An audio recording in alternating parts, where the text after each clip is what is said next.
El tema ahora es tifo. Esta palabra tiene su origen en el idioma griego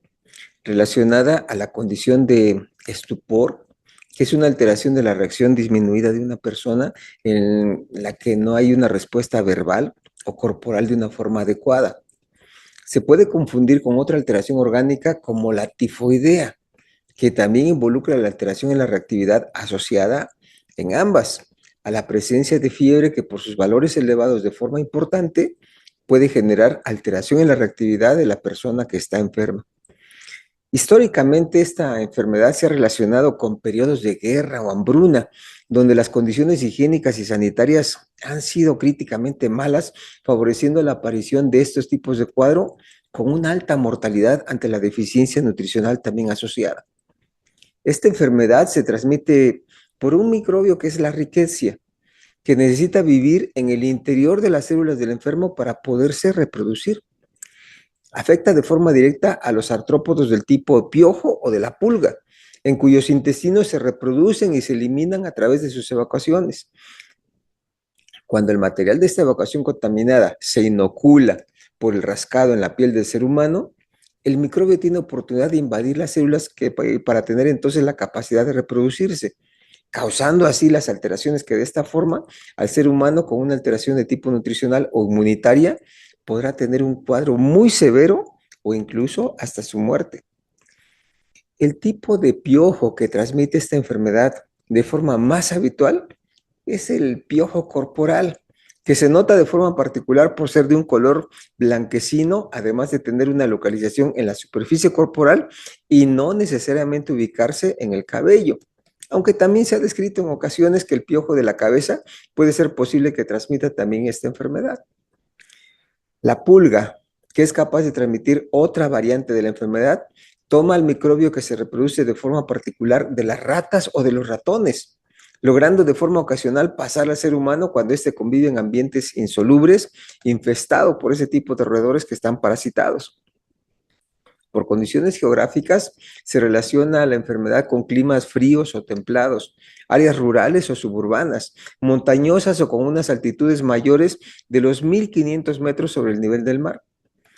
Con relación a grupos humanos, se asocia a los que se encuentran en condiciones inadecuadas de salud y en especial aquellos en donde haya convivencia de tipo hacinamiento para favorecer la transmisión del piojo de la pulga de una forma mucho más fácil. Así, se conocen dos tipos diferentes de tifo. El que se transmite por medio de las pulgas es el tifo murino y el que se transmite por los piojos corporales es el tifo exantemático. Cada una de estas enfermedades tienen particularidades especiales, pero comparten la condición de poder comportarse como epidemias por la forma como se diseminan los artrópodos, los llamados vectores para transmitir la enfermedad entre los integrantes de algunas comunidades específicas, llegando a establecer que posterior a la identificación de un caso, se tendrá que revisar a los integrantes de su grupo humano para controlar la transmisión a otros y detectar de forma temprana a los que están empezando con esta enfermedad. Las personas que padecen la enfermedad requieren de un aislamiento obligatorio por ser una fuente potencial para infectar a nuevos artrópodos, que podrán contagiar a otras personas de la enfermedad y así podrá crecer el número de los enfermos. Estos cuadros han causado epidemias en diferentes tiempos históricos, logrando tener la enfermedad prácticamente ausente mediante las medidas de control sanitario, que son las adecuadas, que se darán de implementar de nueva cuenta si en alguna zona en particular se notifica un cuadro sospechoso o confirmado de la enfermedad, a la brevedad que sea necesaria con la intención de evitar que se extienda de preferencia a otras comunidades. El tifo exantemático se inicia cuando un piojo infectado, al momento de picar al ser humano, extrae su sangre desplazando su contenido intestinal y de esa manera eliminando en su evacuación el material contaminado con la Rickettsia. El ser humano, al rascarse en el sitio cercano a la picadura, puede llegar a producir un daño en la integridad de la piel que es suficiente para que por ahí se facilite la entrada de la Rickettsia al cuerpo humano. Durante el tiempo que la Rickettsia se empieza a multiplicar en diferentes células, al ir aumentando su número e infecciones subsiguientes, podrá ir generando los primeros datos de la enfermedad que se manifiestan a partir del 10º al 12º día de la inoculación a base de malestar general y decaimiento en un inicio.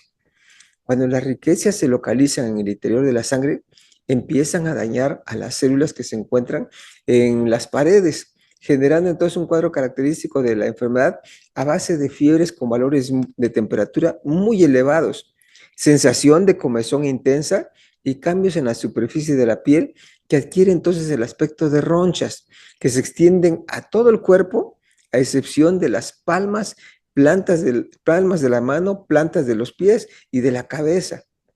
que determina entonces el tipo particular de tifo. Por su persistencia, sin la limitación a su viabilidad, el cuadro podrá tener una duración prolongada con promedio de 3 semanas. Durante el periodo de invasión a la sangre, es posible la localización del germen en otros tejidos, pudiendo causar alteraciones en el hígado, en el vaso, corazón, pulmones y en el cerebro, que de acuerdo a las condiciones de la respuesta inflamatoria adecuada, podrá ser limitado y no causar más daño. Pero si las condiciones de la respuesta inflamatoria inmunológica son deficientes, tendrá entonces complicaciones asociadas. En el caso del otro tifo, en el caso del otro tipo de tifo, que es el murino, el mecanismo de transmisión se produce cuando una pulga de una rata contaminada pica al ser humano y con el rascado similar se produce también la inoculación. El cuadro en etapa inicial causa fiebre intensa, escalofríos, temblores, dolor de cabeza, dolores musculares, falta de apetito, pérdida de peso y lesiones en la piel en forma menos evidente que la anterior. Recordemos que la anterior se llama exantemática. En tiempos actuales y por las condiciones específicas de los pacientes afectados, la mayoría tiene una evolución espontánea a la recuperación. El riesgo relativo se establece que a partir de cada uno de los pacientes pueden existir otras personas que pueden desarrollar la enfermedad y seguirla transmitiendo a otros en caso de no establecer los límites de una forma adecuada. En cuanto a un niño o adolescente manifiesta alguno de estos datos señalados y en particular fiebre difícil de controlar con tiempo mayor de 5 días sin evidencia de alguna infección notoria, deberá motivar, comentar esta posibilidad con su médico tratante, advertirle o preguntarle, ¿será posible que se trate de un tifo?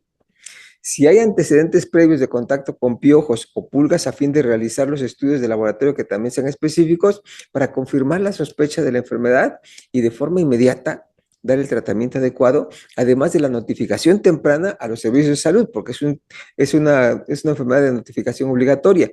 para su control eficiente en la comunidad donde se está originando ese tipo de padecimiento. Como medidas preventivas para evitar estas enfermedades, se establece prioritario evitar la presencia de pulgas o de piojos en convivencia con los seres humanos, realizando limpieza adecuada de las prendas que se emplean en la vida diaria, con especial atención de calor en ellas. Es suficiente con el planchado de la mayoría de las prendas para que todas aquellas que no se planchan deberán de ser expuestas o enjuagadas con agua hirviente. En los sitios en donde se considere puedan existir pulgas o piojos, aplicar insecticidas adecuados o fumigaciones eficientes. La práctica del baño diario cambia el olor corporal, además de retirar el material superficial que puede atraer a la presencia del vector. Insistiendo de forma concreta sobre las instituciones educativas que en sus salones tengan presencia de estas plagas, a realizar fumigaciones adecuadas los fines de semana, revisiones frecuentes de cada uno de los niños a su ingreso a las escuelas y con el empleo de medicamentos o medidas individuales adecuadas a cada alumno y familiares, con asesoría también de las autoridades sanitarias correspondientes, se podrá así evitar la diseminación de la enfermedad al conocerse de algún caso que esté comprobado. Bien, esperamos que el tema, si les ha interesado, lo pueden ustedes compartir a través de este enlace por medio de sus redes sociales a familiares y conocidos. Si ellos están interesados en conocer más temas, invítenlos a que se suscriban a nuestro canal de video en YouTube, Pediatría Alevas, no olvidando activar su botón de notificaciones para recibir la información de cada vez que se publica un nuevo video. Sin más, solamente agradezco su atención y espero contar con su interés en nuestro siguiente tema. Hasta luego, muchas gracias.